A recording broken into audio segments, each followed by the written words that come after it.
লাফাতে থাকুন, আরো লাফানি বাড়বে, উল্টো পাল্টা কথা আরো বলতে থাকুন আপনি। এখন তো বিজেপিকে ছেড়ে ইলেকশন কমিশনকে ধরেছে, এরপরে সংবিধানকে ধরবে, তারপরে বলবে ভারত মাতাটাই খারাপ।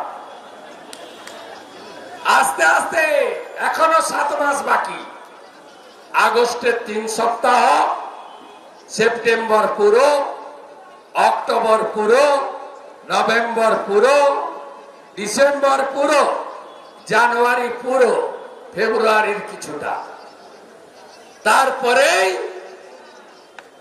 বিসর্জন হবে। কালকে বলেছে আমি হারি না, আরে আমার কাছেই তো হেরেছ, আমাকে লাগবে না। বিজেপির ওয়ার্ড সভাপতিকে দিয়ে আপনাকে ভবানীপুরে আমি হার